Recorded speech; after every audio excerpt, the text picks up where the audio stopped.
Тема Эвереста — это детская мечта. Это супер вызов. Я не могу не говорить без волнения. Правда ли, что вы попали в плен? Провел я в Афганистане, какое-то время я провел в Иране. Бывают ли бывшие чекисты? И я прошел эту школу. Почему у них не получалось, если они так пытались? Они же президенты, да? Без инвестора наша страна не будет развиваться. Мы должны это уяснить. И потом вы восходите на пик, а у вас там чувство опустошения. Что вы испытывали? Эверест — это все-таки это борьба характеров. А кто вас спас в этот момент?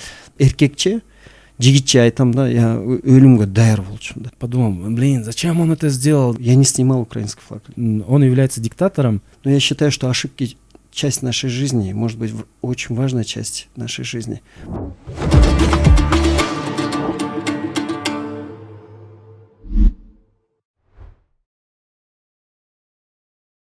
Приветствую вас, дорогие друзья. С вами подкаст «Джаратман». Это проект о невероятных людях, которые прокладывают путь, создают что-то интересное, творят историю. И сегодня у нас в гостях необычный гость, герой, можно сказать, нашего времени. Это президент Федерации альпинизма и скалолазания, почетный консул Индонезии в Кыргызской республике.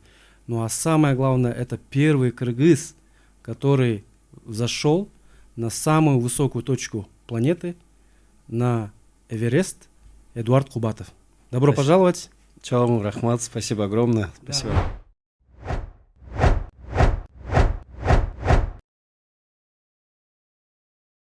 Да, мы рады, что вы выделили свое драгоценное время. Мы знаем, что у вас очень плотный график, но вы нашли время поделиться своей историей, мотивировать молодежь.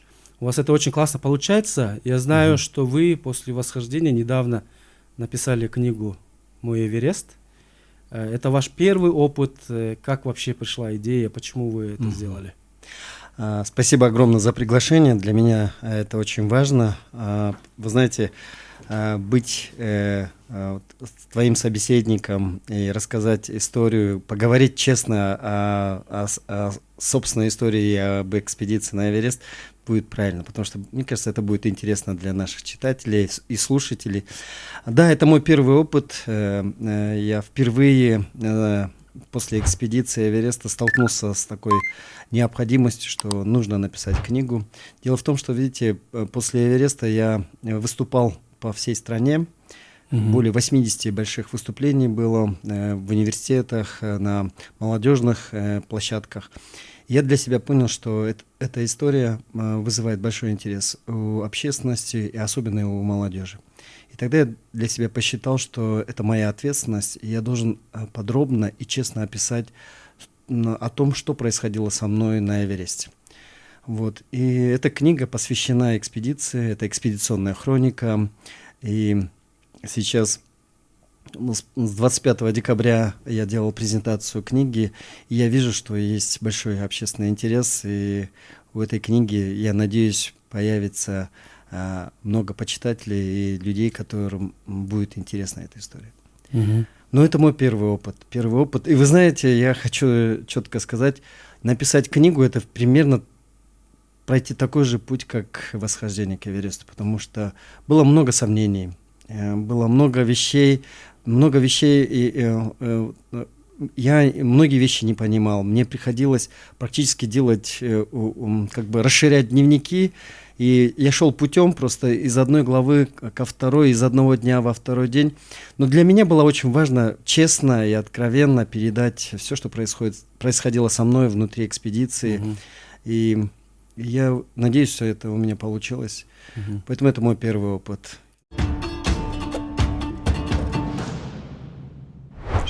Вдохни энергию величественных гор. С каждой капли воды легенда от компании Шоро. Родниковая вода легенда происходит из ледников Тяньшаня и содержит в себе уникальный комплекс полезных микроэлементов. Свежесть и чистота горных источников, собранных в бутылку легенды, помогут тебе покорить абсолютно любые вершины и достичь новых высот. Легенда – это выбор истинных победителей.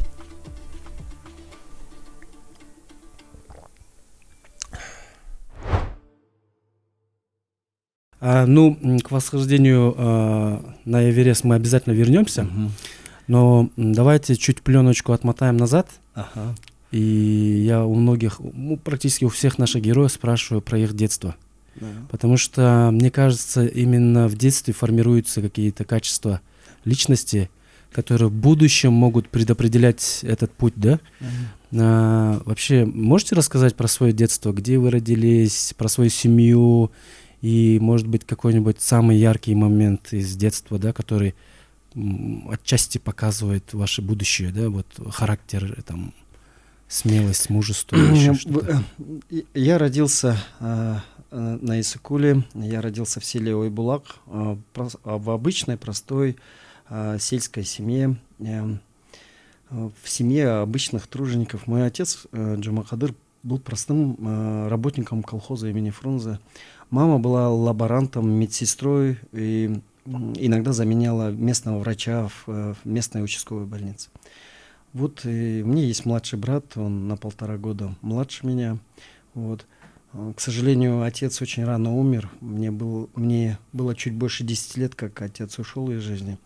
И вы знаете, и мама тоже, в принципе, не пожила. Когда только мы встали на ноги, только-только начали взрослеть и подниматься в жизни, и мама ушла. Поэтому в этой жизни мы только с младшим братом. Да. Но вот 10 лет детства, я считаю, что 10 лет детства — это самые счастливые годы мои. Потому что был отец рядом.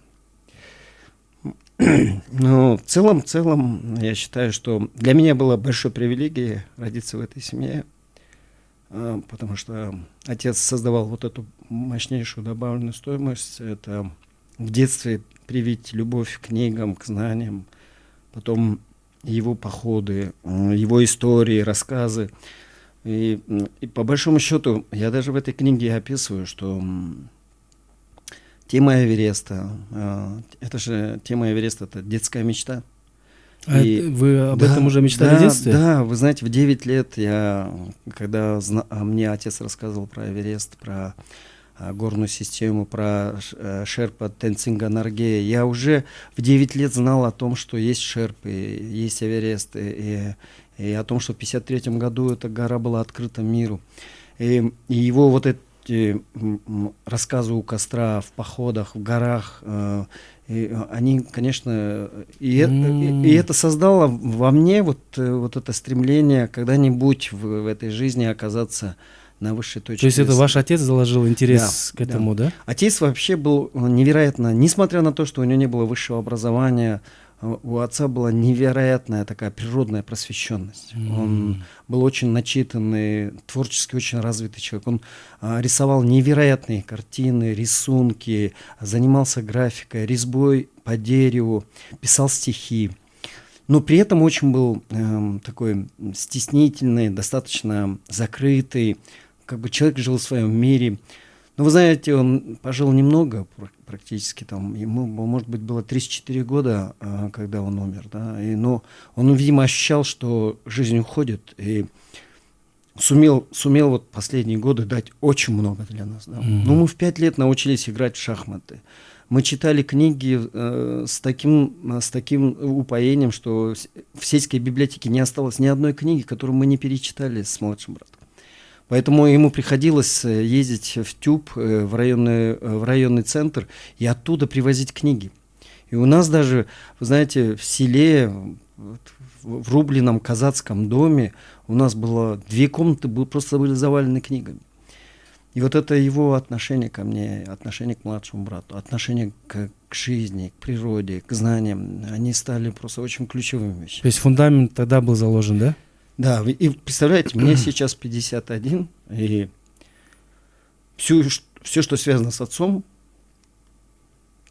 я не могу не говорить без волнения. Поэтому вот так. Имана саламат болсын. Да, рахмат. Джанаттан болсын. После того, как вы окончили школу, и как я понял, вы поступили на службу в советскую армию. И есть информация, что вы служили также в Афганистане. Кто-то даже мне написал, правда ли, что вы попали в плен? А, Да, вы знаете, таким образом, в 89-м, ну, это небольшое, я уточню некоторые детали.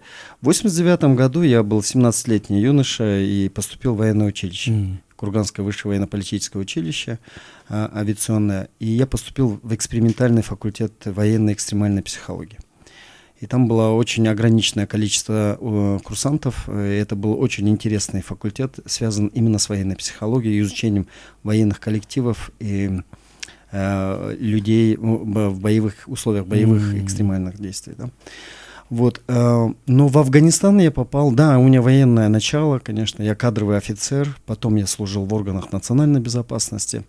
В 92-м году я уже начал служить в органах национальной безопасности, не имея практически высшего, при наличии неполного высшего образования, я уже начал служить в органах национальной безопасности. В 92-м году я был уже в строю. И получается, но в Афганистан я попал в 99-м, не в 99-м, в 2000-м году. То есть намного позже, да? 2000 по 2004 года я служил в Афганистане. Я находился в системе разведки. Ну, я сейчас не хочу в детали вдаваться, но, в принципе, в публичной плоскости об этом знают, о том, что я несколько лет провел, почти 3,5 года провел я в Афганистане, какое-то время я провел в Иране, и я служил. Я служил, не работал, а служил в системе разведки, и эта работа связана была с борьбой международной антитеррористской, именно в системе антитеррористской деятельности. Вот. Многие говорят о том, что это, конечно, досужие домыслы прямые, что относительно плена. Да, видите, это был очень сложный период в Афганистане. Это первый приход талибов, и страна находилась в очень репрессивном, очень агрессивном политическом режиме. Да, у меня был период, когда в Кабуле я оказался несколько дней скажем так, в закрытом формате. Я находился, можно сказать, условно, как в Зиндане, несколько дней. Я находился несколько дней из-за того, что талибы проводили очень активную фильтрационную работу, и в это время я оказался в этой ситуации. Но я благополучно вышел из этой системы и продолжил свою работу. Да. Этот такой факт, он присутствует, но он не имеет продолжительного формата. Да, несколько дней я находился как бы в ограниченной системе свободы и лишен был возможности передвижения. Это было в Кабуле, в районе Вазир-ак-Бархан. А в каком году закончилась ваша служба там? Я в 2004 году вернулся с Афганистана, и именно в 2004 году в декабре подал в отставку. Подал в отставку, потому То есть сразу после приезда, да? Да, практически сразу после приезда, после возвращения. А вот бывают ли бывшие чекисты? Да, это такое очень советское определение, что бывших чекистов не бывает. Вы знаете, я, несмотря на то, что у общества может быть совершенно другое восприятие системы ГКНБ, вы знаете, я по большому счету, скажем, первенец системы органов национальной безопасности. Это Вы имеете в виду со времени обретения независимости? Да, независимости. 92-й год я уже был в составе офицерского состава национальной безопасности. Вот. И вы знаете, если вспомнить органы национальной безопасности, это был Анарбек Курамович Бахаев, бывший министр образования, кандидат философских наук. И он был одним из выдающихся руководителей органов национальной безопасности. Этот человек понимал, что такое права человека. Этот человек понимал систему функционирования этого очень невероятно сильного органа, да, в системе государственного аппарата, ее роль, ее значение. Моральный климат в тот период был просто на высочайшем уровне. Скромность, компетенция, профессиональный уровень сотрудников органов национальной безопасности был просто на высочайшем уровне. И я прошел эту школу. Даже в какой-то период, до 96 года, я был даже личным адъютантом председателя ГКНБ, генерал-лейтенанта. И вот видите, люди, пришедшие из гражданской системы, они настолько правильно поняли тогда систему органов национальной безопасности, и они ее улучшили. Дали какую-то очень важную добавленную стоимость. И он не превратился в какой-то очень репрессивный, агрессивный аппарат. Поэтому я горжусь своей службой. И вы знаете, я не паркетный офицер, я не сидел в кабинетах, не занимался очень бумажными вещами. Я всегда был на поле, я находился в условиях боевых действий, боевых или экстремальных действий. У меня есть государственные награды, которые... у меня нету ни одной государственной награды, которую я получил там юбилейные лет. У меня все государственные награды боевые за мужество и отвагу, за защиту Отечества, за выполнение правительственной задачи. Поэтому все, что связано с органами национальной безопасности, для меня это был огромной и сильной школой. И я горжусь тем, что я имел к этому отношение. Ну, конечно, потом я почти 20 лет находился в системе бизнеса, международного бизнеса. И, естественно, мой внутренний мир, мое понимание экономики, мое понимание системы гражданского общества, оно, конечно, кардинально изменилось. На 180 градусов. Да, мы стали совершенно в другом формате понимать функционирование государства. Мы начали понимать, что такое частная собственность, что такое бизнес, что такое права человека. И самое важное, ценность гражданского общества. Именно активность, свободу слова. Поэтому, конечно, и вот органы национальной безопасности, именно когда она зарождалась, именно период Анарбека Хурамача Бахаева, и моя работа в международном бизнесе, конечно, она как бы изменила мое отношение ко всему, да. Ну а Эверест просто, он практически просто еще сильнее дополнил, и мои восприятия некоторых вещей он просто зацементировал некоторые. Поэтому, вы знаете, это моя же история. Бывших чекистов не бывает, но, вы знаете, я свое отношение к стране, к миру, к народу изменил, конечно. То, что было, когда я находился в органах национальной безопасности, и сейчас это совершенно разные вещи. Поэтому вот. Я с благодарностью отношусь к своему прошлому, но я из этого не делаю, я это не делаю главным. Потому что я продолжаю жить в настоящем. Я даже не живу... сакральности, да, вот этой, да? Да. Я не упиваюсь этим, то, что было такое прошлое. Я живу настоящим, я всем рекомендую жить настоящим. А будущее, оно придет. А сколько вам было лет, когда вы ушли в отставку? Мне было 34 года. 34. То есть это самый расцвет, да, можно сказать, мужчины, когда вроде бы еще работать и работать. А вот вы ушли, насколько я помню, не в должность, а в звании полковника. Или вы получили позже? Нет, я ушел в звании подполковника. Подполковника. И с позиции начальника управления. Тогда не было главков, не было больших служб. Самым высшим структурным подразделением являлось управление. Я был начальником управления и подполковником.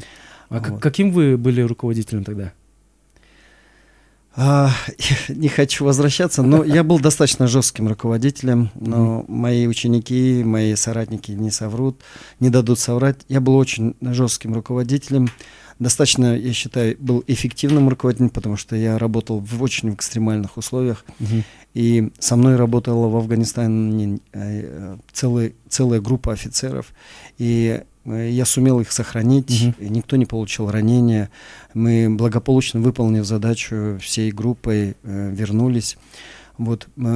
Достаточно жестким руководителем. Конечно, многие сейчас, сравнивая меня и сравнивая то, что было в моей жизни в органах национальной безопасности, они не видят вот этих параллелей, они иногда думают, что это два разных человека, но я же тоже развиваюсь, я тоже в своем социальном аспекте, в своем духовном личностном аспекте развиваюсь и не стою на месте.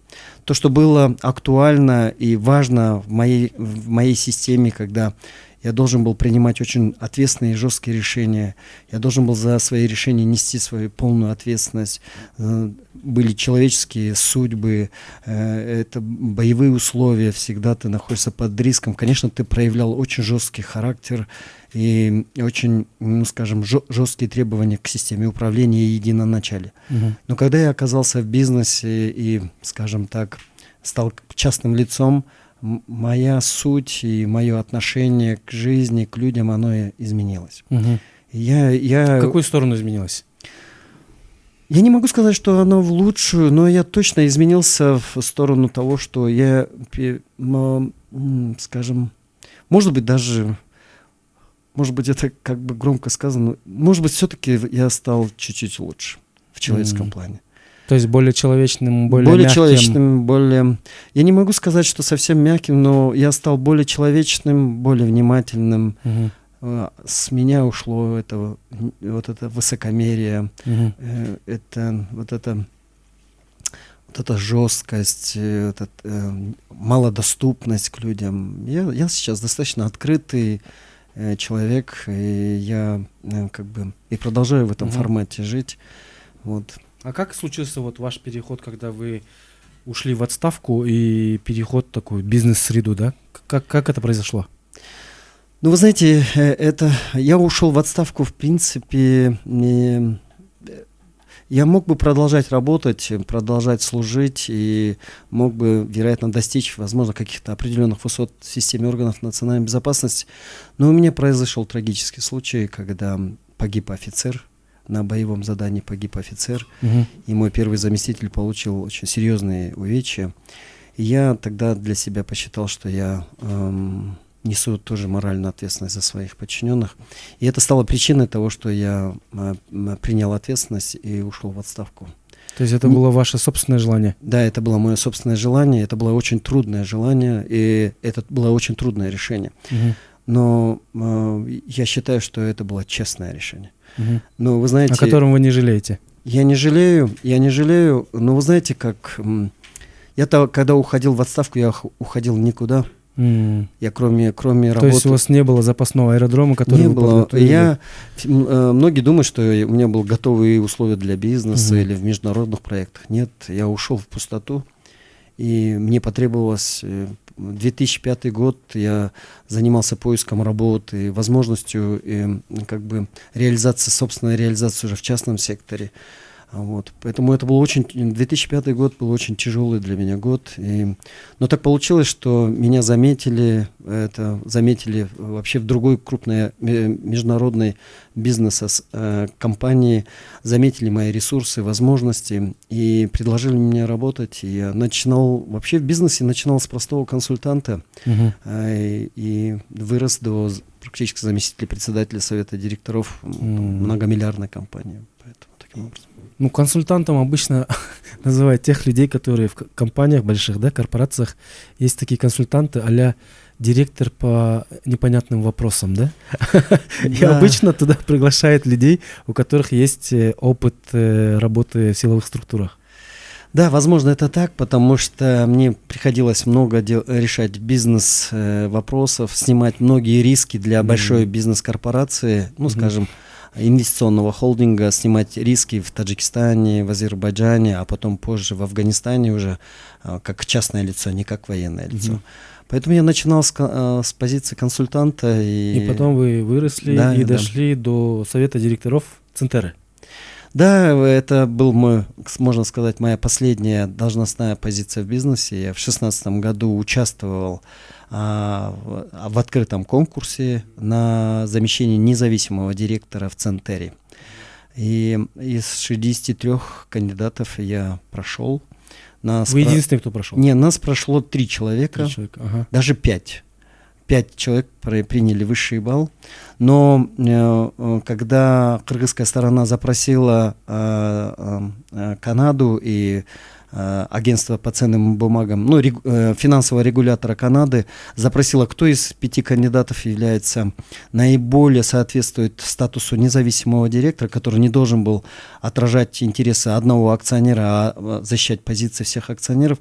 И они тогда сказали, что из всех 5 кандидатов мой статус самый высокий. И после этого одобрили меня в качестве независимого директора. Я был независимым директором, я не отражал позицию Кыргызстана, я должен был отражать и защищать интересы всех акционеров. То есть держать нейтралитет, да, между акционерами? Да. А у вас было право голоса? Да, у меня было право голоса. А вот вы как человек, который вот изнутри эту вообще всю систему Центеры, Хумтору знает, как вы думаете, вот это соглашение, оно было правильным для нас или оно было невыгодным, и вы с этим как-то боролись? Вы знаете, каждый директор, который приходил в Центеру, я думаю, все имели вот такое желание и устремление изменить ситуацию к лучшему. Потому что все понимали несправедливость положения, несправедливость вообще ситуации с рудником. Да? Но вы знаете, по большому счету, поздние директоры, вот директора, которые работали в последние годы, они практически боролись с той несправедливостью, которая была создана при Акаеве. Именно при Акаеве в 2004-2005 годах мы попали вот в эту систему кабального соглашения, когда потеряли контроль над рудником. То есть это соглашение все-таки было кабальным, да? Да, да. И соглашение было кабальным, и мы, имея огромный рудник на своей собственной стране, мы практически и этим рудником не управляли. И это, вы знаете, эта ошибка была не народа, не государства, это была ошибка просто политическая, да? Политическая. И поэтому, по большому счету, уже этот будущий президент, те президенты, которые боролись и пытались исправить эту ситуацию, тот же Бакиев, Атамбаев, все они пытались изменить эту ситуацию. А как вы думаете, почему у них не получалось, если они так пытались? Они же президенты, да? Ну, главнее человека нету, да? Что, какие палки в колеса вставлялись? Или как система противилась? Я считаю, что у них были желания, но не было вот этой жесткой политической воли дойти до конца, довести это дело. У нынешнего президента, и надо проявить уважение к его воле, он сумел в течение 1,5 года сломить ту ситуацию, которая была с этим рудником. То есть это решение было правильным? И это решение, я считаю, вот вы знаете, многие не понимают некоторых тонкостей. Этот рудник теперь наш. Да, он находится на финальной части своей собственной жизни. Да, если бы это было бы 10 лет назад, это была бы космической победой для Кыргызстана. Но даже в своей финальной части своего функционирования рудник наш. И этот рудник приносит сейчас добавленную стоимость нашей экономике. И то, что этот человек сделал, президент страны и его команда, надо объективно, давайте проявим объективность. Он сделал очень большое дело для страны. И этот рудник наш, он принадлежит нашей стране, он приносит пользу нашей стране. Как оно будет управляться, будет ли она эффективным, будет ли она приносить прежнюю пользу и будет показывать это качество, это другой вопрос. Но то, что рудник сейчас находится на балансе нашей страны, на балансе нашего народа, это большая победа.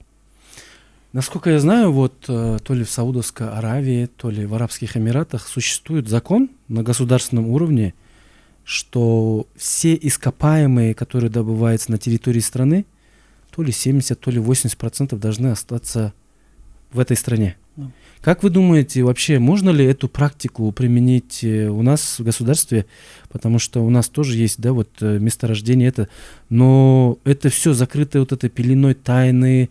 Потом непонятные какие-то инвесторы приходят, непонятные соглашения, как вы сказали, кабальные условия, да?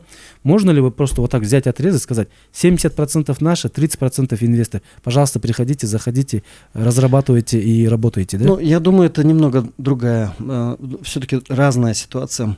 Поймите, Саудовская Аравия, Эмираты, это страны, которые воспитались в англосаксонской системе, где есть право частной собственности, есть независимый суд, есть арбитраж, и там работают законы, они последовательны. Особенно то, что касается инвестиций, они абсолютно последовательны. И они не создают условия отягощения для инвесторов. В этих условиях, конечно, и тем более, когда мы говорим о Саудовской Аравии, о Ближнем Востоке, это нефть и газ. Это совершенно другой уровень ресурсов, который приносит максимально и быстро возврат инвестиций и добавленную стоимость к инвестициям. У нас, к сожалению, нет нефти и газа, золото, медь, цветные металлы. Это все-таки более сложная вещь. И, скажем так, возврат инвестиций в этих проектах, он более долгий, более 10 лет. И, эта система, условная система, 30 инвесторов, 70 в стране, эта система в нашей стране не сработает. Инвесторы просто, их не будет. Окей, пускай будет 50 на 50 или 60 на 40, да, но взять и четкие границы расставить, да? Вот, вы знаете, вся проблема с нашими инвесторами, мы не должны тоже винить инвесторов в проблемах нашей страны. Хорошие они, нехорошие, но они вкладывали свои средства в реализацию проекта. Это обоюдное должно быть, скажем, требование. Правительство должно вести себя адекватно, законы должны быть последовательны, они должны исполняться, а не изменяться в худшую сторону для инвесторов. Это должно быть очень обоюдные взаимоотношения. Все должны выигрывать. Да, все должны выигрывать, и правительство, и народ, и инвестор. Но если одна сторона все время выигрывает, и одна сторона проигрывает, но при этих условиях мы и так считаемся, Кыргызстан считается очень тяжелой юрисдикцией. Сюда, честно говоря, публичные, большие инвесторы будут все равно сложно идти. Пока у нас не сформируется, как бы скажем, очень правильная нормативная и, скажем, социальная база для инвесторов. И видите, горнодобывающая отрасль, она еще чем еще отягощена, она, хотим мы, не хотим, любые рудники приносят вред экологии. В меньшей степени, в большой степени они нарушают целостность природы или того ландшафта, который они на том месте, где разрабатываются месторождения. Потому что это огромные карьеры, хвостовые хозяйства, нарушается цикл функционирования этой экосистемы на том месте. Поэтому все непросто. Но инвестор, без инвестора наша страна не будет развиваться. Мы должны это уяснить. Поэтому должны быть очень четкие, ясные правила, которые не будут меняться ежегодно в сторону ухудшения. Один раз мы должны сформировать правила, и эти правила должны просто беспрекословно соблюдаться. Прежде всего со стороны правительства. И тогда пойдет. Ну и, конечно, суды. Суды должны быть независимыми. Международный арбитраж у нас должен работать, потому что инвестор должен быть уверен, что он может защитить в Кыргызстане свои права через суды. Но такого сейчас в нашей стране нет. И это, кстати... чтобы этого добиться, что нужно сделать? Мы должны признать, что международный арбитраж будет иметь главенствующий момент в Кыргызстане. Особенно, когда касается прав инвестора. Раз. Второй момент, мы должны давать возможность выбору во взаимоотношении правительства и инвестора определить, по какой юрисдикции они будут разрешать свои споры. Это может быть международный арбитраж, это может быть местная юрисдикция. Это должен быть право выбора между инвесторами. А в ближайшей географии где это уже применяется? Это применяется уже в Ташкенте. В Ташкенте. В городе, в Узбекистане, в Ташкенте есть уже свободная экономическая зона. Это и есть в Астане, где инвестор может уже определять, что, вот, например, он будет работать в Казахстане, но все правовые вопросы, все споры мы решаем в международном арбитраже или в лондонском суде. И этот выбор сейчас есть. То есть инвестор приходит и говорит, мы будем работать по такому праву, да? Да. И это работает сейчас в Ташкенте, и это работает в Астане. И наши соседи сейчас в этом плане продвинулись очень далеко. И поэтому особенно инвестиции в Узбекистане, они имеют уже этот... массовый характер, да? Да, профицит. И уже инвестиций настолько много, что просто государство не справляется с инвестициями. Для нас это пока недостижимо. Нам надо очень сильно много работать для того, чтобы мы получили доверие у инвесторов. Ну вот Маргулан Сисимбай, когда ему задали вопрос, как нам притянуть инвестиции, он же сказал, ребята, не надо притягивать инвестиции. Инвестиции придут сами на благодатную почву, да? Создайте почву, где инвестор будет защищен. И знает, что в случае чего он может там обратиться в какой-то суд, общий такой мировой признанный, да, и он будет иметь нормальные права, да, как во всем мире. А вот после того, как вы начали работать в бизнес-сфере, когда у вас появилась идея, что вот я хочу заниматься альпинизмом, восхождением, вот эта история, когда вы начали идти? Вообще в активной спортивной среде я появился, можно сказать, в 2014 году. Это практически 8 лет назад. 8 лет назад, ага. Вам было 42, да? 42. 42. Я тогда начал бегать марафоны, и я сделал первое восхождение. Это была первая моя большая гора, это пик Ленина. Я сделал восхождение за 10 дней в спортивном стиле.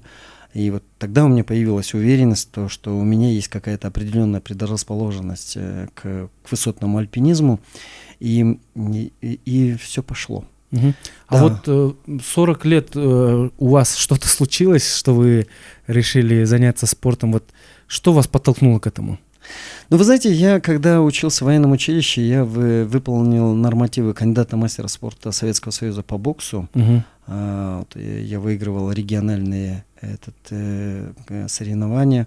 И я выполнял нормативы также кандидата мастера спорта по военному многоборью. Поэтому я, в принципе, был достаточно спортивен. И у меня очень много получалось в легкой атлетике, в циклическом спорте. Поэтому, в принципе, ну, вы знаете, служба в органах национальной безопасности, потом большой бизнес не давала возможности заниматься серьезно спортом. Да? Мгм. Но в 2014 году я для себя принял решение, что надо как бы уделять этому серьезное внимание. И все пошло. И в моей жизни появился не только марафон, появился триатлон, появился альпинизм. И в конечном итоге, пусть даже был я возрастным очень для местного спорта, для местного триатлона, для легкой атлетики, но я, в принципе, как бы внес какую-то свою лепту в развитие вот любительского марафона и в развитие нашего отечественного триатлона, потому что я был многократным рекордсменом страны по триатлону, держал... В Ironman, насколько я знаю. Да, я выполнял нормы Ironman 3 раза, вот, 7 раз я выполнил нормы полу-Ironman. Я был два раза выигрывал этап Кубка мира по олимпийскому триатлону в Астане и в Абу-Даби, поэтому у меня есть своя собственная история в спорте. Вот, и все это перемешалось и с альпинизмом потом. Да. Небольшой ликбез для тех, кто не знает, что такое Ironman. Ironman — это дистанция в триатлоне. Максимально, да, насколько я знаю. Да, там нужно будет проплыть 3,8 километра, сразу же 180 километров на велосипеде и пробежать полную дистанцию марафона 42,2 километра, да? Да. И все это в течение, дается 17 часов, да? Ну, я проходил в Италии, в Эмилии-Романье проходил за 9:23, в Барселоне за 9:43. И самый мой худший результат, потому что организаторы, это мое выступление в Гамбурге, но там был вместо 180 километров нам пришлось проезжать 190 километров. Из-за этого нарушился вот этот, скажем, тайминг, да? Тайминг. И это все зависит. Ну, это организаторы просто не просчитали правильно, и мы проехали вместо 180 лишние 10 километров. И это, конечно, очень сильно изменило. Демотивирует, да? Я прошел тогда ее за 10 часов и, по-моему, 17 минут. А вот как вы думаете, что случается в жизни людей после 35, после 40? Я просто заметил, именно в этом промежутке времени очень много людей, особенно из бизнеса, сильно ударяется в спорт, там, начинает плавать, бегать, там, участвовать в триатлоне, да? Что является отправной точкой, именно когда говорит, там, все, я бросаю бухать, я бросаю вредные привычки, я буду заниматься вот этим, да? Ну, все очень просто, потому что до 35 лет мы должны зарабатывать деньги, мы должны создавать условия для себя, для своей семьи, для своих детей. И это время, когда мы должны просто безудержно работать.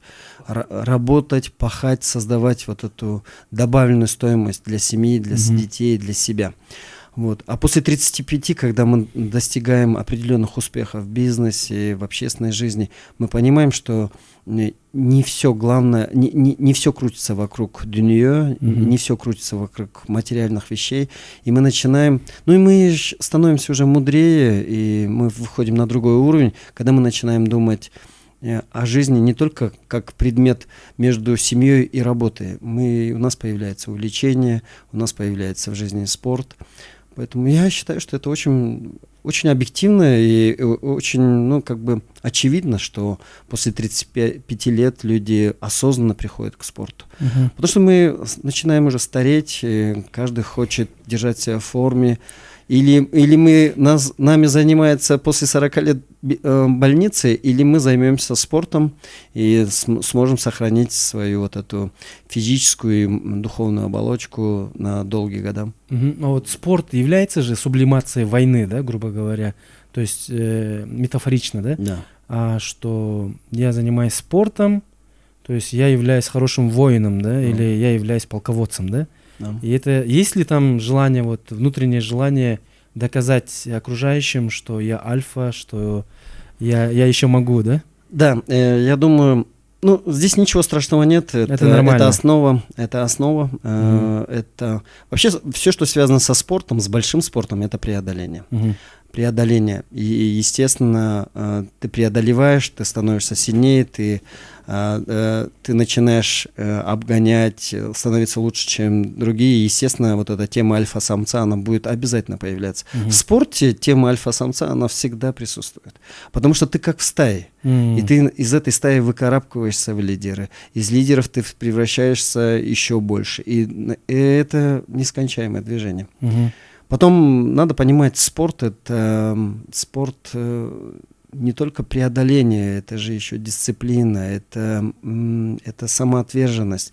Это много появляется новых качеств, которые были не востребованы до этого, а спорт, он просто делает их очень важными. И, естественно, вот эти вещи, сила, преодоление, достижение, выход за пределы своих возможностей приводит к теме альфа-самца, лидерства, скажем, крутизны в спорте. Поэтому это присутствует, и этого не надо бояться. Это нормально. Да. Потом, когда мы говорим о спорте, это же тестостерон. Особенно, когда мы говорим о мужчинах. Это тестостерон. А тестостерон, он не улетучивается. Он должен вылиться в результат. Это в победу, в достижение. Это помогает в личной жизни, это помогает в бизнесе. Да, это помогает в бизнесе, в спорте и в личной жизни. То есть определенный профит в этом есть, Есть, конечно. Так что, друзья, если вы чувствуете, что вам не хватает тестостерона, то начните заниматься спортом. Потому что если у мужчины уходит тестостерон, он становится другого порядка. Он превращается из хищника, превращается в овощ, я не знаю. И он начинает терять энергию, силу, значение. Поэтому надо заниматься спортом, чтобы наша не только мужская энергия оставалась с нами до максимального доступного срока. А сколько сейчас вот спорта в вашей жизни активного? Да. Как много спорта? Перед Эверестом я считаю, что спорт занимал у меня практически 35-40% жизни. 2 тренировки в день, это 25 часов в неделю я тренировался. Утром первая тренировка, вечером вторая тренировка. Это из года в год, из месяца в месяц. Поэтому оно, я думаю, спорт занимал порядка 40%. Сейчас, я думаю, после Эвереста я немного нахожусь в таком состоянии, в поиске очень большой какой-то спортивной цели. И, естественно, они есть, но вот сейчас я нахожусь в режиме 20%. Но это важно. Я считаю, что 20% жизни, если ты уделяешь спорту, это очень-очень ценно. Очень ценно. Сейчас вы бегаете, плаваете и крутите велик, да? Да, к сожалению, я сейчас не кручу велосипед. Я сейчас бегаю, плаваю и делаю очень большой объем общей физической подготовки. Это силовые тренировки без тяжести. Это вот отжимания, приседания, любые подтягивания. Ну и потом любое выходное время я нахожусь в горах, продолжаю оттачивать свои скальные и альпинистские навыки. Вы мне еще рассказывали, что у вас есть особый какой-то распорядок питания, да? Можете про это рассказать? Как вы питаетесь? Я не хотел бы, чтобы люди из этого делали пример. Чисто вот ваша история. У меня история. аскеза. Я очень аскетичен в питании. И я питаюсь 1 раз в день. И к этому я пришел я питался 5 раз в день, 3 раза в день, 1. В общем, я очень много тестировал за 7-8 лет. И для меня сейчас питаться 1 раз в день, это вот этот тот баланс, который я наконец-то нашел. Да. И я не ощущаю голод, я не ощущаю желания, потребность в еде. Организм принял этот вариант, и Вам комфортно, да? Да, и при этом я достаточно интенсивно тренируюсь, и этот формат, он работает. Но я не советую, потому что, вероятно, у меня есть небольшая особенность моего организма к этому. Поэтому то есть это все индивидуально, да? Это очень индивидуально. Это очень индивидуально. При этом я нахожусь, все анализы говорят, что я нахожусь в хорошем балансе, и тело, и внутренние органы находятся в правильном формате. Я не ощущаю стресса от того, что я питаюсь один раз в день. И у меня нету жареного. Конечно, у меня есть моменты, когда я делаю читмил, когда могу себе позволить плов, манты, там, нашу вкусную еду. Но обычно я все-таки... А фастфуд? Нет, к фастфуду я редко прикасаюсь. Алкоголь? После Эвереста чуть-чуть я немного нарушаю режим, немного хулиганю, но это связано с тем, что я позволяю себе выпить пару бокалов красного вина. И я это не скрываю, потому что красное вино, сухое, хорошее красное вино является очень органичным, естественным восстановителем того же тестостерона и той же энергии для мужчин, потому что когда ты очень много тренируешься, тестостерон и прибавляется, и он еще уходит. Красное вино, это, кстати, это меня обучили мои друзья из Германии, из Норвегии, мои соперники, с которыми я тренировался очень усиленно, и мои тренера, и мои соперники, которые были по триатлону. Вот на Западе это у спортсменов-триатлетов есть культура сухого вина, красного вина. Поэтому, если все в меру, это всегда в пользу. Но когда это выходит за меру, конечно, это очень негативно влияет на спортивную составляющую, и на внутренний мир. Поэтому не советую, конечно, 2 бокала красного вина в конце недели. Но только после восхождения на Эверест. Или после тяжелой тренировки. Давайте вернемся к Эвересту. Это супер вызов. Вы об этом мечтали в детстве, вы сказали, да? Но когда эта мечта оформилась в цель? Когда вы сказали, все, в таком-то году или через столько-то лет я пойду на вершину? Очень крутой вопрос. Это 2014 год. Вы знаете, пик Ленина. У меня происходит на пик Ленина очень знаковая, невероятная встреча. Я познакомился, и мы в паре, и осуществим восхождение в паре, в двойке с легендарным альпинистом Сергеем Георгиевичем Богомолов. Это легендарный, можно сказать, самый авторитетный альпинист Советского Союза и России. Да? Человек, который сделал восхождение из 14 величайших вершин мира, он сделал восхождение на 13 восьмитысячников мира. И он был 4 раза на Эверест. Только одного не хватило, да? Да, и не хватило только К2. Вот. Но мы с ним встречаемся в этом году, в июне месяце, если все сложится правильно. И он уже очень взрослый человек, ему под 70 лет, и мы больше 70 лет, мы встречаемся с ним на К2. И он, видите, в этом году? Да, в 70 лет, в июне месяце он идет на К2. И он все-таки идет за мечтой. Вот видите, в 70 лет он не отказался от своей мечты. И на пике Ленина в 2014 году мы за 10 дней делаем скоростное восхождение с ним. И вот эти 10 дней с маэстро, я люблю его называть маэстро, учитель, он изменил мою жизнь. И тогда он сказал, когда мы сделали восхождение, он сказал, говорит, Эдуард, я тебя прошу, отбрось все. Он знал, что я занимаюсь и боксом, и легкой атлетикой, иногда даже он знал мои увлечения кокборю, он все это знал. И потом он просто сказал, оставь все это, пожалуйста. Если веришь моим словам, у тебя есть очень большое будущее в высотном альпинизме. У тебя все получится. Я чувствую, вижу, что у тебя может многое получиться. И тогда я даже пошутил, сказал, что, говорю, Сергей Георгиевич, и Эверест. И он тогда мне сказал, говорит, в течение 5 лет, может быть, даже быстрее ты зайдешь на этот. Я не поверил в это. Я говорю, нет, Эверест это невозможно. Он говорит, 5 лет. И все, вот именно после восхождения на пик Ленина, вот эта мечта, детская мечта 9-летнего мальчика, она превратилась вот именно в цель и в конкретный план. Я же даже в книге описываю 7 лет рабства, и 7 лет с 2014 года до самого восхождения, это был нескончаемый объем тренировок. И к моей чести, за 7 лет сформированную программу я выполнил на 100%. Я не пропустил ни одной тренировки. Несмотря на то, что я постоянно был в перелетах между Канадой, Европой, там, Лондоном, Сингапуром, это просто я половину жизни проводил в самолетах и в перелетах, но я приезжал, например, в гостиницу, было 12 часов ночи, я остановился, я знал, что тренировка, которую я во время перелета пропустил эту тренировку, я шел в зал, как сумасшедший, тренировался в 3 часа ночи. Я знал, что это не полезно. А от этой тренировки ночной не будет никакой пользы. Но мне было важно не пропустить. Потому что уже это был реальный бзык. Мне кажется, уже была клиника, когда я грезил уже Эверестом, я говорил, если я пропущу хотя бы одну тренировку, мне где-то запало, если я пропущу хоть одну тренировку, Эверест не случится. И вот представляете, за 7 лет я не пропустил ни одной тренировки. Ни одной? Да. Ни одной тренировки. И когда мне было тяжело, на Эвересте было 2 случая, когда я мог бы развернуться и мог бы с честью сказать, не получилось, ребят. И мне не было бы стыдно из-за того, что я развернулся. Когда 2 вот этих тяжелых случая, но вы знаете, мой дух, моя воля меня несла к вершине. Просто я знал, что я заслужил этот Эверест.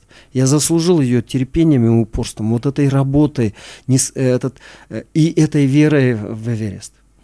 Поэтому, когда у меня даже не было, когда я находился в полном физическом истощении, моя воля несла меня вверх.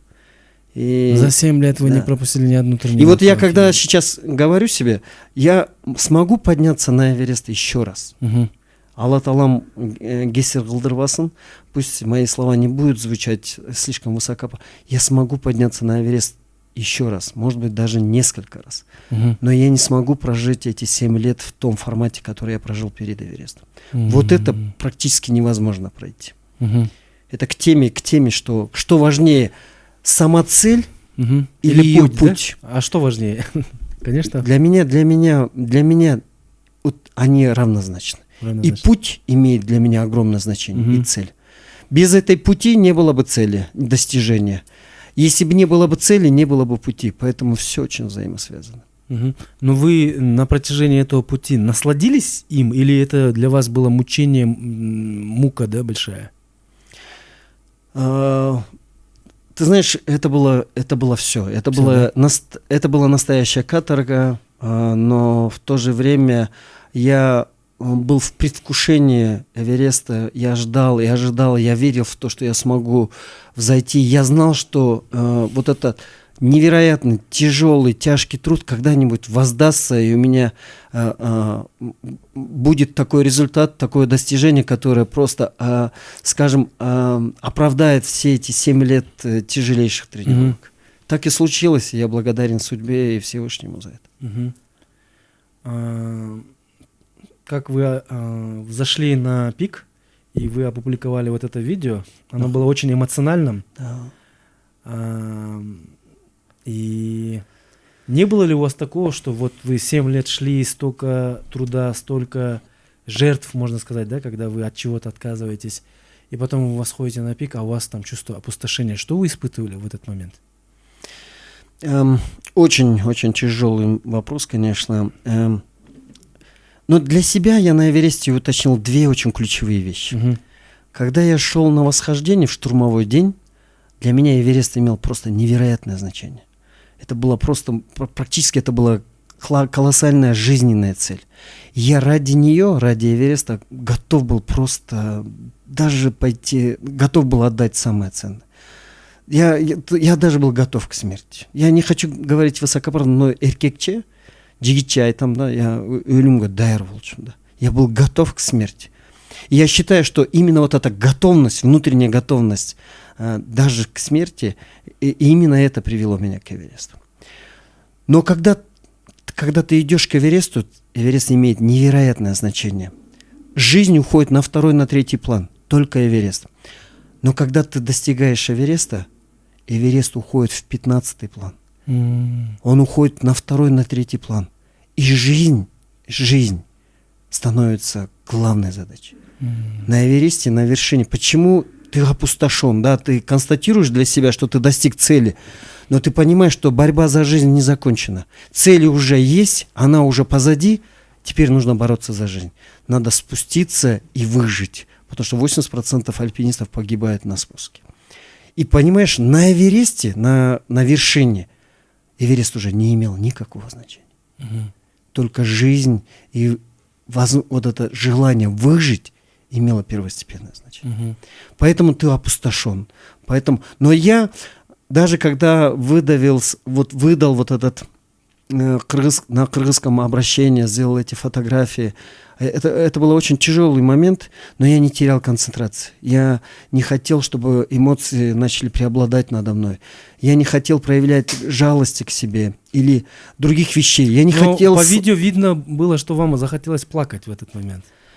Или это последние секунды видео, они тяжелые были. Я, в принципе, я дошел сюда практически на грани жизни и смерти.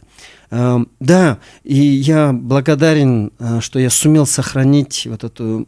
Я не поддался этим эмоциям, я не стал жалеть и не проявлять жалость к себе. Я об этом сказал, да, на грани, но я выдержал это. И обращение ушло, вот, и я хотел сохранять даже в самый вот этот ответственный, эмоциональный, важный момент, сохранять концентрацию. Потому что я не хотел... Именно потеря концентрации на спуске – это и есть проблема. Это и есть главный риск. То есть проблема не зайти, а проблема спуститься, да, в основном? Да. А вот в вашей экспедиции сколько человек было? 16 альпинистов. 16. Они все зашли или не смогли? Только 5 человек. Только 5 человек. Да. А что случилось с остальными? Болезни, гипоксия, ковид. Но они вернулись назад, все живые, здоровые. Да, они живые. Только один напарник наш, один очень сильный шерп, он погиб на 8000 метров перед штурмом. Но это гипоксия. А какой вообще процентаж тех людей, которые не возвращаются никогда домой? Имеется в виду. Раньше у Эвереста была статистика в районе 20-25%. Но сейчас тактика восхождения, уровень экспедиции значительно вырос. И это сейчас от 8 до 12% смертности. То есть практически каждый 10-й погибает, да, к сожалению, да? Да. А вот этот день, когда вы поднимались, насколько это был благоприятный день? Или же вы понимали, что, тяжелые условия, можно лучше вернуться назад? Было ли такое? Это, вы знаете, мы же ждали погоды практически 6 суток на 7000 метрах. И когда появилось это погодное окно на 23 мая, это было для нас счастье. И это было как вы понимаете, вот это погодное окно появилось? Во-первых, визуальная оценка. Потом мы очень активно изучаем международные метеостанции, норвежские, швейцарские, и изучаем погоду на тот вариант. Да? И делают, кстати, лидеры экспедиции, ключевой момент в экспедиции в штурмовой день – это анализ погоды. И умение анализировать погоду, оценивать погоду – это просто важнейшее качество. И Абрамов угадал с погодой. Но как они анализируют? У них есть какие-то устройства? Нет. Выходят и что-то делают? Мы анализируем все сайты. Есть, получается, он анализирует все сайты, именно сайты погоды, связанные с Эверестом. Но самое ключевое – это норвежский сайт, очень четко дают. Они изучают, смотрят, потом они консультируются с другими экспедициями и определяют, что есть погодное окно, нет погодного. И визуальная оценка. Это был солнечный день, да? Это был морозный, очень ветреный день. Ночью мы же поднимаемся ночью. Ночью был очень сильный ветер до 35 км в час. И было холодно до минус 35, минус 40. Но когда мы подошли уже к вершине, когда были уже на уровне 8600 метров, появилось солнце, и градус упал до минус 25, и ветер начал уменьшаться. И это стало такое благо для нас. Это знак, да, такой? И это, гора открывалась для нас. Мы же говорим, у альпинистов есть поговорка, чтобы гора впустила и отпустила. И она впускала нас, и потом благополучно отпустила. Но это погодное окно было 23 мая и 12 мая. В этот сезон, 21 год считается очень тяжелым альпинистским сезоном, постковидный сезон, и только 2 дня на Эвересте была погода, 12 мая и 23. А вот на высоте 8300 метров есть точка невозврата, да? Да. Кладбище альпинистов, или это не там? Нет, с 8000 метров начинается кладбище. Да? Вот говорят, что на этой высоте нормы морали, которые есть на Земле, Да. Вот с этой высоты они уже не работают. Ну, условно говоря, если ваш товарищ с экспедиции упал или там с ним что-то случилось, то рекомендуют, не рекомендуют, а есть правило, что нельзя его трогать, там, поднимать или еще что-то, да? Чем это объясняется? Вообще с 8000 метров начинается зона смерти. Зона смерти. И да, вот есть тема, вообще тема морали на Эвересте очень, очень сложная вещь. Вот. Действительно, если человек перестал идти своими собственными ногами, никакой напарник, никакой друг не поможет. Да? Если у человека случился приступ или гипоксия на высоте выше 8000 метров, его практически невозможно спасти.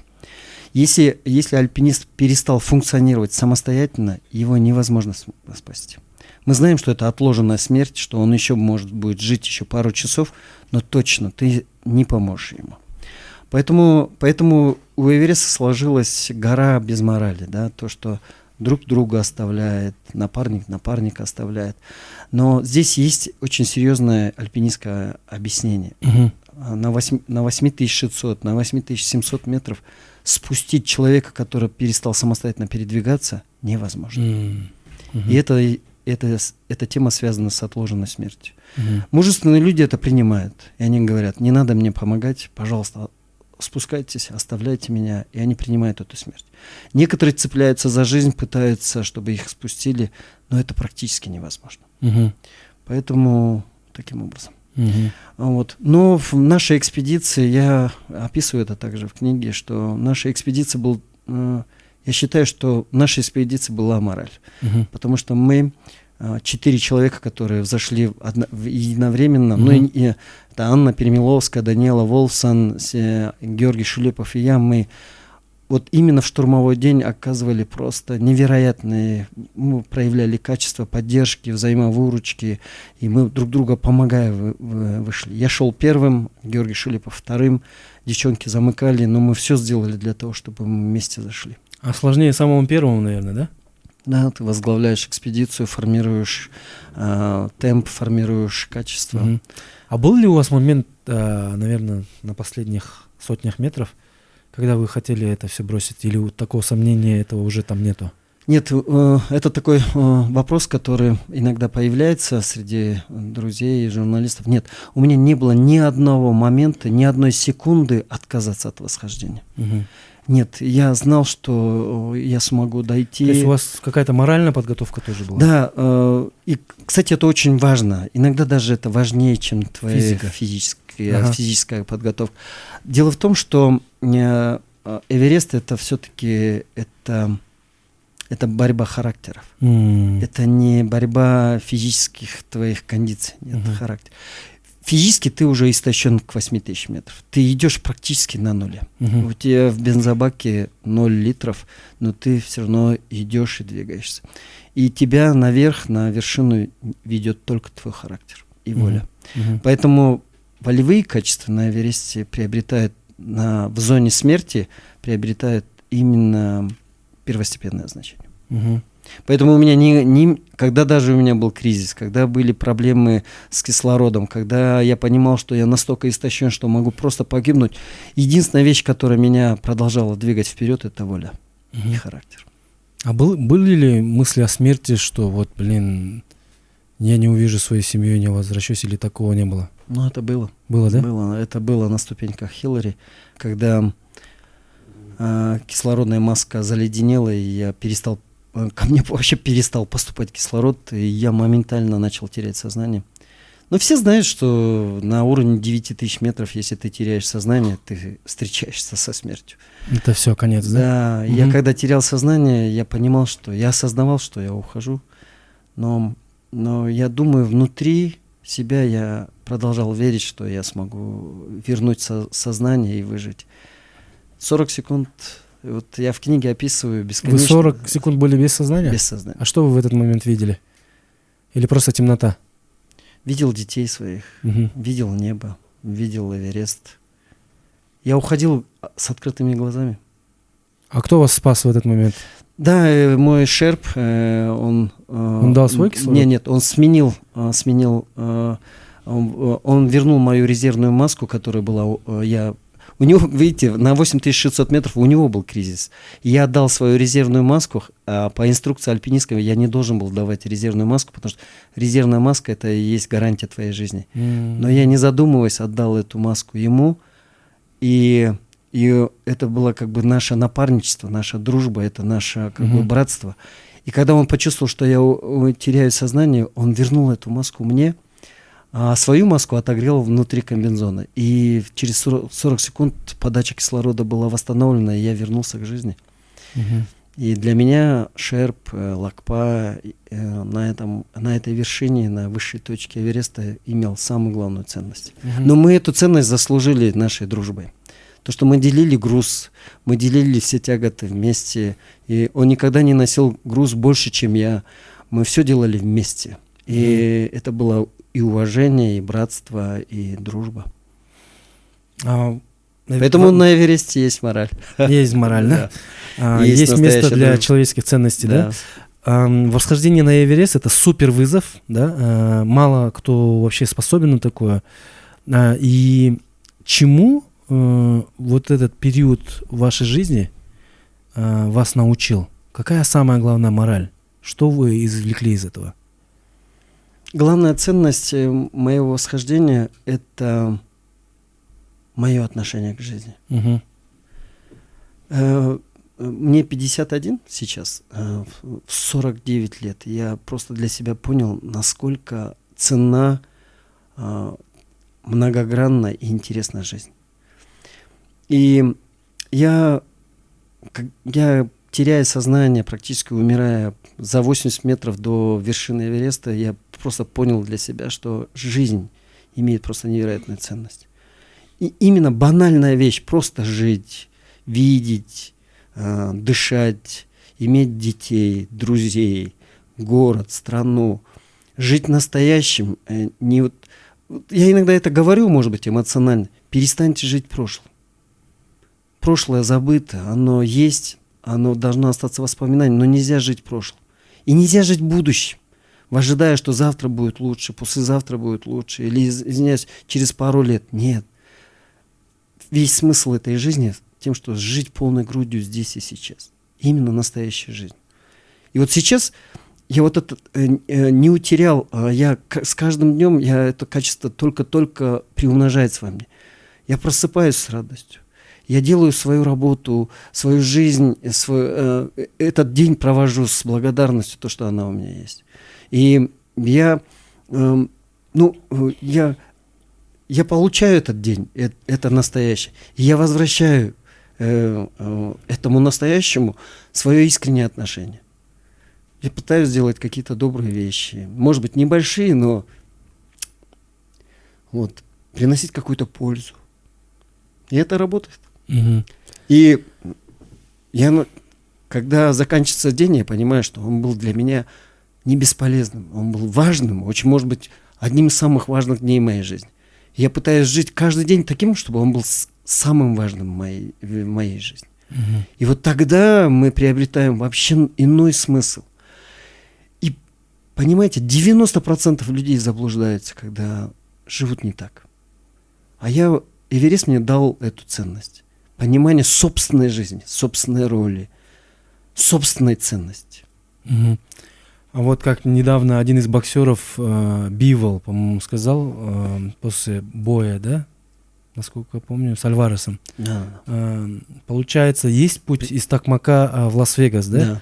Эдуард Кубатов показал, что есть путь из Бишкека или из Тюпа, да, на Эверест, да? Наверняка ваша история сподвигла также многих других вот эту мечту уже оформить в цель, да? И есть, да, люди, которые говорят, я хочу повторить. Вот для меня это имеет огромную ценность, то, что проложенный путь на Эверест, он не остался без внимания. Я знаю, что сейчас 2-3 человека, которые просто идут, и я надеюсь, что у них получится. Я, возможно, буду в числе самых первых болельщиков и людей, которые будут с нетерпением ожидать этой победы. Вот для меня это будет, это будет для меня огромной победой после моего восхождения, если еще один гражданин Кыргызстана, и если их будет несколько сделают свое восхождение на Эверест. Значит, эта экспедиция была не зря. Значит, мое восхождение имело смысл. Если это становится мотивом или ценностью для других альпинистов, которые идут к этой высочайшей точке мира. Поэтому я жду, я уверен, что в ближайшее время страна будет принимать поздравления со всего мира за восхождение на Эверест. Я хочу, чтобы у этих ребят это получилось. Я хочу, чтобы гора впустила и отпустила, и пусть у них все получится. Ну, вообще, это же не дешевый вид спорта, да? Сколько стоит восхождение на Эверест? Восхождение на Эверест стоит... Сейчас непальские компании, альпинистские компании предлагают условия с 35 тысяч. Британские, вот Elite Expedition, это как бы британские компании предлагают 125-130 тысяч. Все зависит от того, в каком формате ты хочешь. От 30 до 130 тысяч. Вот. Я думаю, что справедливая цена в районе 50-60 тысяч долларов. Ну, просто мы должны понимать, что там затрачивается очень большой объем финансовых, материальных ресурсов, чтобы держать эти лагеря.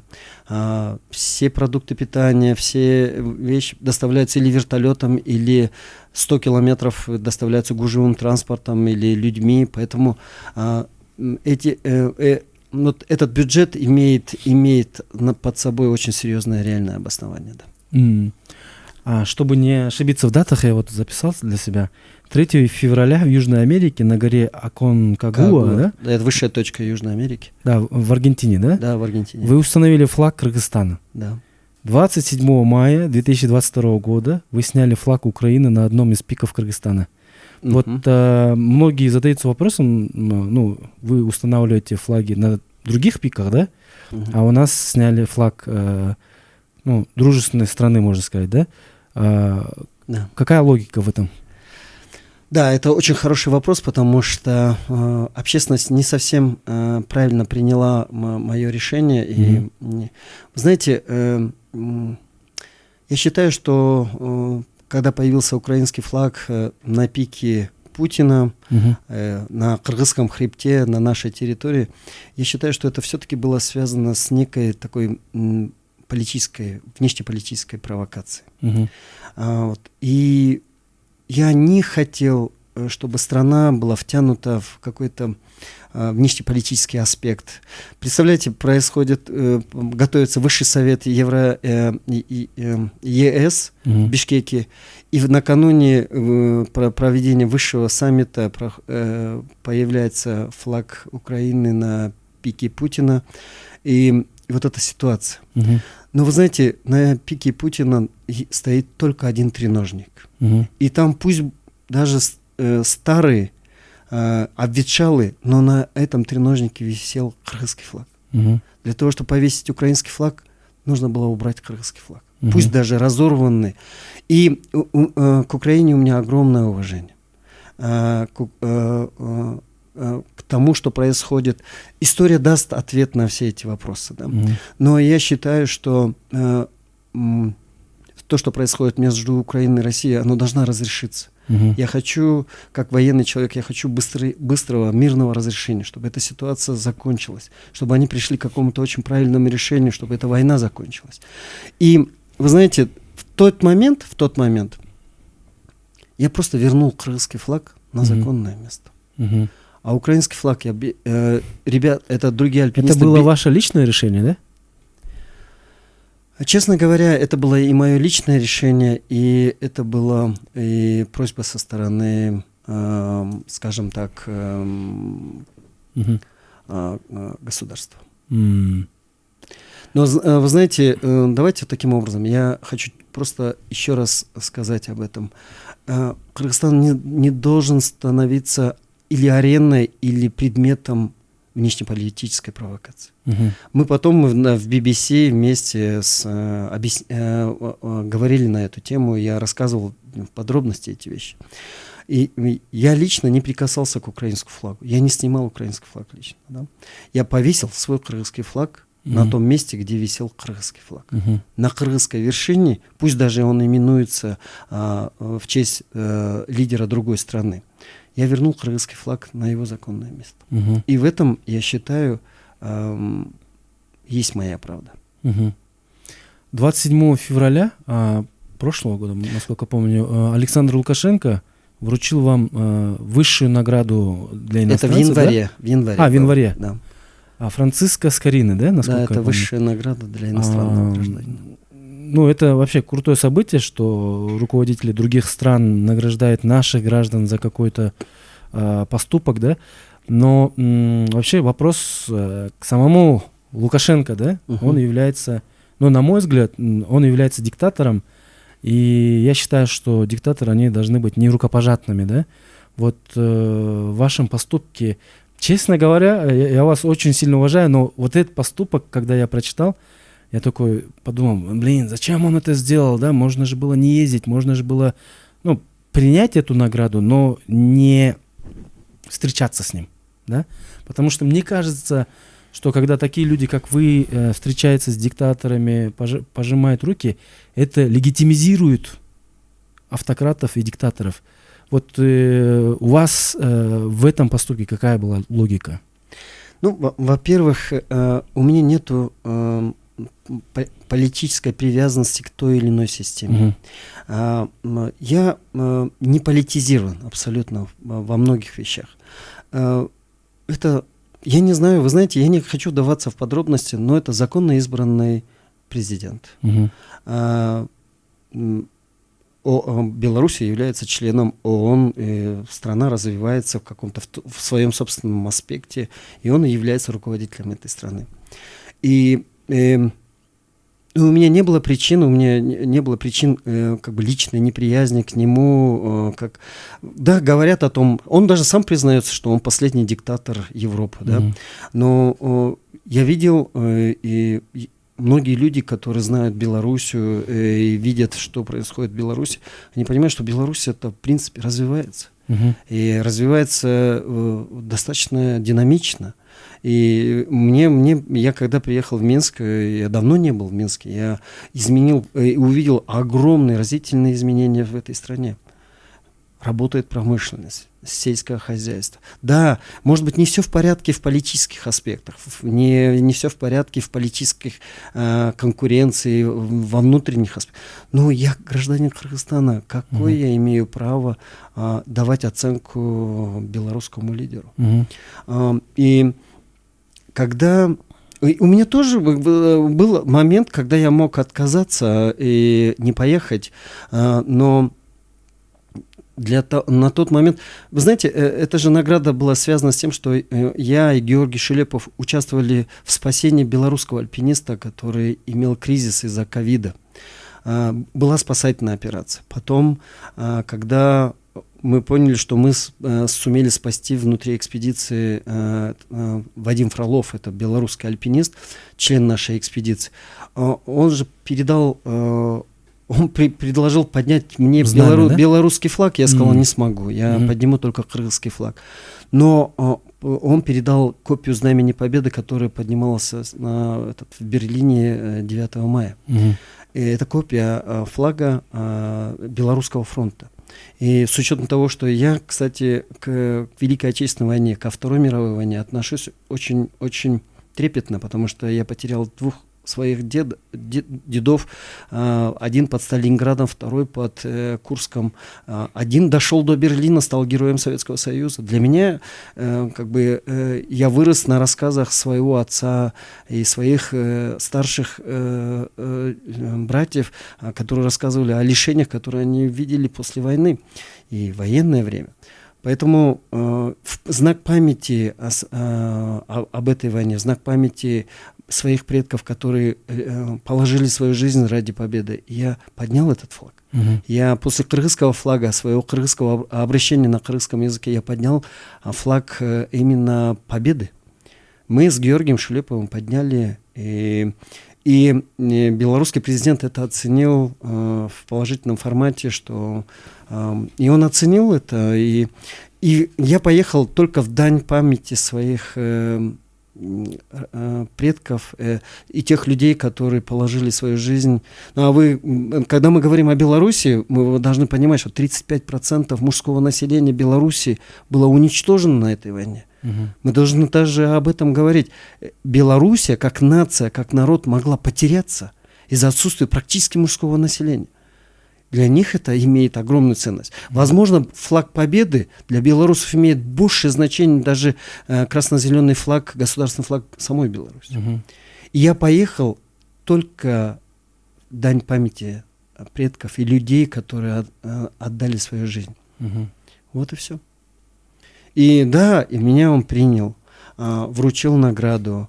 Он проявил ко мне личное внимание. У нас был даже диалог. Но это было искренне с его стороны, его отношения, поэтому... И ничего более. И я потом вернулся в Бишкек, и все. То есть сомнений, ехать или не ехать, не было? Когда руководитель администрации президента Беларуси мне написал, я, честно говоря, немного, я думал, может, меня разыгрывают. Я подумал, может быть, это пранк, и я даже не обратил внимания. Но когда пришло второе сообщение, пришло ссылка на сайт президента Беларуси, где я уже был награжден, и я тогда понял, что это достаточно серьезно. И первое время я думал, что я, наверное, не поеду, и, возможно, белорусский посол вручит мне эту награду здесь, на территории Кыргызстана. Но когда мне объяснили, в связи с чем это делается, в связи со знаменем Победы, в честь памяти Великой Отечественной войны, людей, которые оставили свою жизнь, я тогда решил, ради этого я поеду. И ты знаешь, я очень принимаю с благодарностью внимание со стороны общества, как положительное, так и отрицательное. Было очень много радикальных оценок в отношении меня. Я это принимаю. Это было мое решение. Прав я, не прав. Ну, пусть это покажет история. Я не могу судить других, и у меня нету права судить других. И других людей судить меня тоже нету права. Это право только есть у Всевышнего. Судить другого только есть право у Всевышнего. Пусть Всевышний нас рассудит. Дадим время, и пусть история расставит. Я не сделал ничего. И знаете, они меня пригласили в ноябре. Не получилось поехать. И я был в январе месяце 22 года. События в Украине, они же привязывают, что я получил из рук агрессора. Нет. Я приезжаю в январе, получаю эту награду, и только через 1,5 месяца происходят вот эти известные события в Украине. Вот. Если бы если бы сейчас пригласили бы вас, вы бы поехали бы? Ну вот если честно, это не относится к белорусскому народу, Беларуси как стране. Но вот после событий в Украине я бы сейчас не поехал. Но при этом я продолжаю проявлять огромное уважение к белорусскому народу. Что касается вот Эвереста, какие качества, вы думаете, объединяют тех людей, у которых получается взойти на вершину? Что есть общего? Ну, я думаю, вот можно перечислять большое количество качеств. Основные. Я думаю, это уверенность в собственных силах. Уверенность и вера в себя, мне кажется, очень ключевая вещь. И второй момент. Скажут, может быть, что это не очевидно, это честность. Гора же воспитывает. Гора воспитывает тебя от твоей головы до кончиков твоих пальцев. И если ты на Эверест идешь как на войну, словно на битву, ты проиграешь. Эту гору невозможно ни покорить, ни обладать. Гора тебе дает просто какую-то секундную возможность зайти и спуститься. Да? И я шел на Эверест именно с честностью, проявляя честность. Честность к себе, честность к обществу, честность и благодарность к вершине. Вы знаете, у меня какой-то был очень такой сложный момент, когда я шел к Эвересту, и было огромное общественное внимание со стороны не только кыргызского сегмента, но и центральноазиатского сегмента. Все говорили о том, что я могу стать не только там первым кыргызом, а первым кыргызстанцем. И вы знаете, я попался вот под эту ложную, очень, очень фальшивую возможность стать первым кыргызстанцем или вот эту, получить эту славу первого кыргызстанца, да. И какой-то момент мне стало противно за себя, за свою позицию. Вот. И у меня появился даже элемент такого собственного неуважения к себе. Из-за того, что я просто промолчал и не дал какой-то внятной и четкой реакции на тот момент. И вот это по пути к Эвересту я понял, что я делаю какую-то неправильную вещь, что я делаю какую-то ошибку и проявляю какую-то нечестность. И тогда я написал очень большой и сильный пост, что, ребята, Греков был первым на Эвересте в 1997 году. Пусть он был в составе казахской экспедиции, но не отменяет того, что этот человек был первым на Эвересте. И я тогда сказал, говорю, я буду гордиться всю свою жизнь, если Всевышний мне даст возможность, я стану вторым человеком от Кыргызстана, который поднимется на Эверест. И я буду этим гордиться, если я разделю с этим легендарным альпинистом эту возможность разделить эту вершину. И после этого, когда я это сказал, и тогда я сказал, если вы меня уважаете, цените, пожалуйста, давайте прекратим оспаривать. У меня будет возможность стать, возможно, первым кыргызом. Но первым кыргызстанцем на этой вершине был Греков. И все, после этого все сложности начали уходить.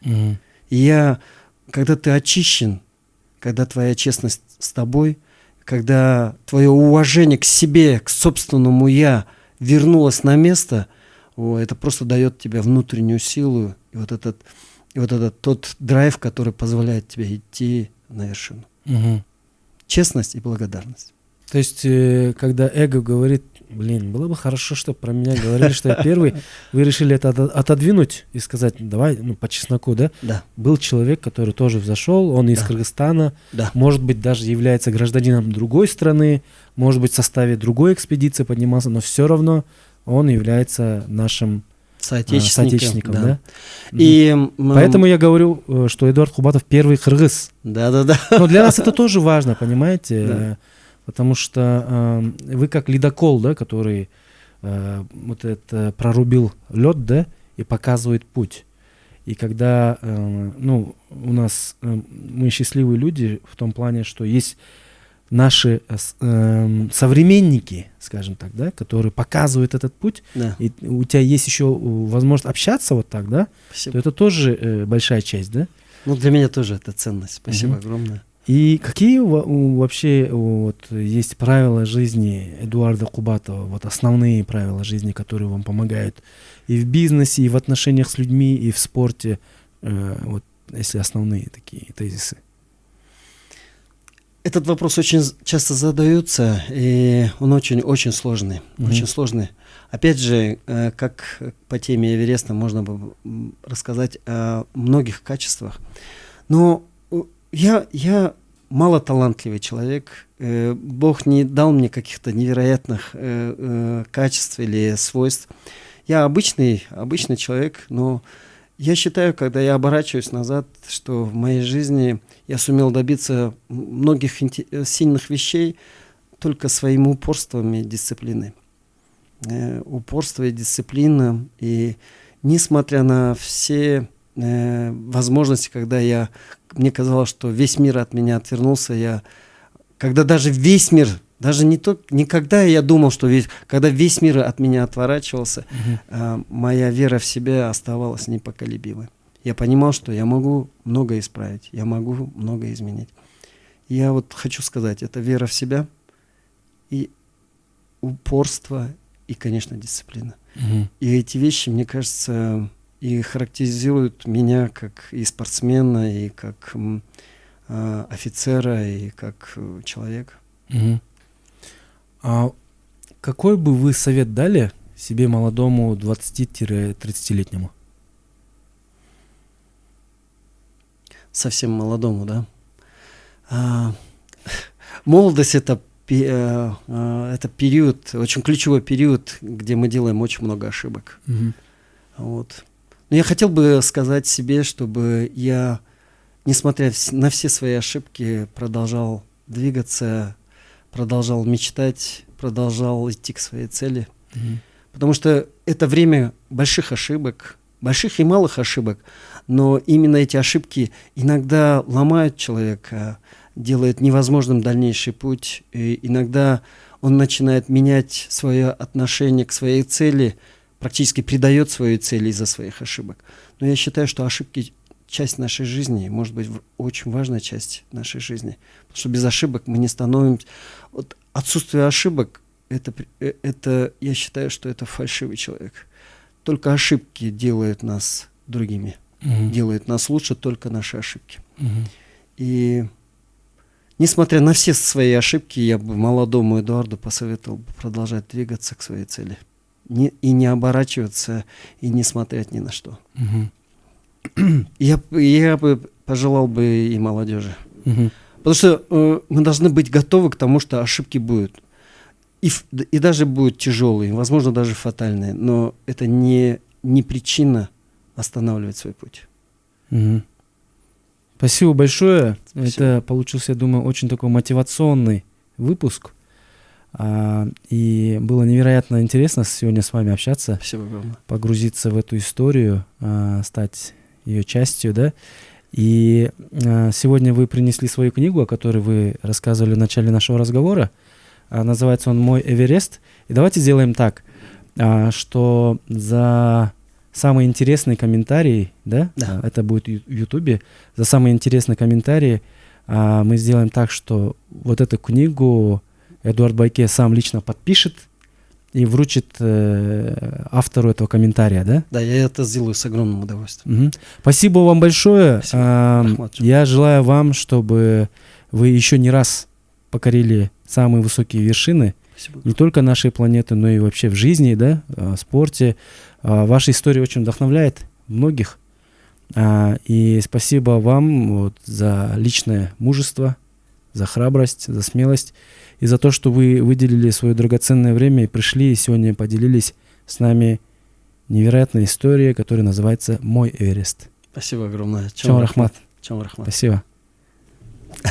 Спасибо огромное. Друзья, это был подкаст «Джаратман». В гостях у нас был президент Федерации альпинизма и скалолазания, почетный консул Индонезии в Кыргызской республике, триатлет, айронмен, бизнесмен и первый кыргыз, который покорил Джомолунгму, Эверест, взошел на эту самую вершину. Невероятная история Эдуарда Кубатова. Ну а вы, пожалуйста, пишите комментарии, подписывайтесь на наш канал, отправляйте ссылки, если вам понравился этот выпуск. Мы рады будем каждому нашему новому зрителю, слушателю. Вот. И будьте джаратманами, создавайте и творите историю. Спасибо. Спасибо. Чом рахмат.